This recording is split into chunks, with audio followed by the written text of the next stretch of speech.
She didn't know it then either. That's okay. Okay, look at her. Miss Peppermint's going out tonight. She's serving it up, honey. Now, you both are very intimately acquainted with Miss Peppermint. We've been good sis with her for so many years. Erica, when did you meet Peppermint? Oh, gosh, I met her at the tunnel. Right, at her first job when she was a semi-promoter for the Twink Party at the tunnel. Yeah, what was that called? Something to do with school, going to school, education, campus, or something like that. I can't remember what it is. Anyway, it was in the fuzzy room. Right. But yeah, that's when I first met her. She still had her old last name. Gummy Bear. Gummy Bear. She was doing, oh God, what? She was doing one of the crack mixes that everybody does, that everybody was doing back in the day. And I remember what she was wearing. She had on a red sequin gown, and I just remember being like, that bitch is good. That bitch can do a show. And she was the most fun. Like my favorite, whenever I think of her, I can see us sitting in a banquette, like with a bunch of bitches, and she's like banging on the wall, like laughing and banging on something. She used to love to she'd be like, if she's doing something that was really fun, she'd be like, ah! And like be banging on everything, like stomping and banging. And I always thought that she was either really drunk or high on something. Bitch is a clean teen. Mm-hmm. Always has been. And it's crazy because she is just she's larger than life. So sweet. One of the nicest person and hardworking. Uh-huh. Oh, yeah. The hardest working. Oh, yeah. We used to call her Miss America. Right. She always had a great attitude. Great attitude. And she always was having a wonderful time, and she was 100% sober. And extremely professional, yeah. So good. She's amazing. And Adam and Yumi and Linda created her first song, Serving It Up, which turned out to be kind of the blueprint for a lot of songs she would do over the years. That led to her first album, Hardcore Glamour, that I produced most of the songs on as well, and co-wrote most of the songs with her. And yeah, but it was like that kind of that song that made her find her sound, her style, her attitude when it came to creating music. And I've just recently, in the last year, been co-writing and producing new music for her as well, for her album that will be coming out soon. And she's been doing incredible work for the community lately, being a voice for the Black Trans Lives Matters movement, and just stepping out and just showing the world what a powerful woman she is. It's pretty incredible. Tremendously inspiring. And the town hall style, there's the chats, the talks that she's been having with Bob, I've just been finding really amazing. She had the queer town hall. Yeah. She's an inspiration. Mm-hmm. She's really stepped into some really terrifying shoes, and she wears them really well. She does. All right. Look at Sherry Vine, that filthy slut. What a whore. Oh, God. We love Sherry Vine. We both recently had the chance to perform with her. Mm-hmm. It's been a long time. We were both doing the show Dirty Disney with this group of performers from Phoenix, and she joined in on the cast. Mm-hmm. And came from LA. Pandora Destranger, Tragique Destranger, and Jin Tinkle. Yeah. So Sherry, who's like the queen of parodies, obviously, already had written a bunch of Disney parodies that fit in so perfectly with the parodies that we were doing. Yeah. So we got a chance, because I've known Sherry for years.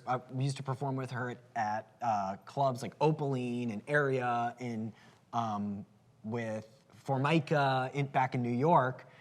And I'd actually remixed some stuff for her, but I'd never really got to perform with her. We did a duet in this show of one of her parodies, so much fun. Yeah, I did it once with her too. Yeah. So much fun. So much fun. She's such a sweet person, such a professional. Prolific. So Talk about prolific. Like, yeah, so hardworking. Like Peppermint, Sherry Vine, like there's a reason that they are where they are after all these years because they work their asses off and they don't stop. First show I ever did with Sherry Vine was also with Peppermint. Wow. Peppermint and I did it was a long run. It had to have been at least 3 or 4 months of a show at, remember Mo Pitkins? Yeah. We did a show at Mo Pitkins with Sherry Vine called Totally Funked Up. And me and Pep were just like her bitches, her backup bitches. I remember that, yeah. Were you around for that? I think I had moved, but I remember watching the videos. All 3 of us have worked together before. But Sherry is a down girl. She likes to have fun. And at especially back in the day, we would run around and kiki quite a bit. Yes, you both like to sleep with cab drivers. I don't deny. I've never been charged for a taxi ride. Look at her. Lady Wrenn, our very own sweetie. She's recovering.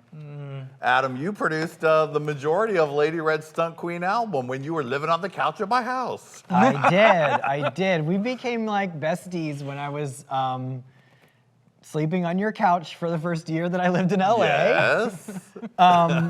And me and Lady Red would go to the dollar store together and go to Sizzler and raid the buffet. Sizzler, you say? Yeah. She's amazing. Like, she's just one of like the most fun people I've ever met. Like, just keeps you laughing nonstop. So silly, so kind. What a voice. And the voice, like, that's the thing, like. Her voice is on point. Uh-huh. Like, her vocals, I mean, she doesn't, you would never know it. I mean, she doesn't really big up her vocal ability. Right. The way that she could. I mean, she could stand next to, like, anybody. She could sing next to anybody. Yeah. Literally anybody. The bitch got pipes. Yeah, I mean, the song that the first single from her album that I produced, that you actually suggested that we do in the first place, was a cover of Gwen Guthrie's The Rent, Ain't Nothing Going On But the Rent. And I mean, everybody knows that when you cover a song, you better bring a vocal that's comparable to the original, otherwise... And that's quite a vocal. You know, otherwise it's going to be a big letdown. Yeah. But that's been like a huge hit, like in Europe, and people, like, it's crazy. It's got tons of views and with like no promotion whatsoever. It's just nuts. Like, I think it's just because like... Talent. Her delivery on that song is amazing. She really turned it out and like recorded it literally in your living room. Yeah, while having a snack. Yeah. Lady Red, we love you and we miss you, baby. All right, last but not least, this is gonna be dangerous. Look at her. Thank you, shady staff, for throwing that one in. Jonty McGoverness. That right there, ladies and gentlemen, is my favorite person on the entire planet. I mean, honestly, if it came down to me having to name one person that like has helped me and inspired me and enabled me to achieve things in my career, is Jonny McGovern, hands down. You've always been there for me. You've always been like willing to like give me ideas that, you know, help to push me in the right direction. And we've always worked so close. There's never been a hint of like competition, jealousy, or anything like that. It's always just been like, let me make you great so that we can both shine together. And it's a just, rare gift, Mr. McGovern. It's like, you know, like the way that you literally would be like, you need to do this, you need to do that. And just like guiding me in this like crazy industry where there's really, most of the time you feel like you have no one in your corner. and you're on your own, you have always been that person to like push me forward and just like inspire me to continue on in like this terrible, terrible world that we live in. Tell it, tell it, tell it. Oh God! You Without believe in you, me. we wouldn't be here today. I literally. literally wouldn't be here today. You believe in me when I don't believe in myself, which is way too much of the time. But I'm working on that. I literally wouldn't be in drag anymore if it wasn't for you. Literally was literally about to give it up for the first time. Right. And you were like hell to the no. My pumps wouldn't have happened because that was your idea. My EP wouldn't have happened because those songs were your ideas. You know, my drag career wouldn't have happened. The best times of my life were on the road with you. So. I love you guys. I love you too. Wipe away Corona hug. All right, well, thank you guys so much for being here. So great to have you back in the Hey Qween studio. Our love to Lady Red. It's not the same around here without her. And we love you. We'll see you next time on Hey Qween and Look at Her. Hit it. Look at her. Oh, Adam, it's your close-up. Look at her. She's serving it. And Eric, give me those kicks. Work it. Look at her. Bye, baby. See you next time, baby. Get out of here, camera. Shoot, camera. Get out of here. Look at her.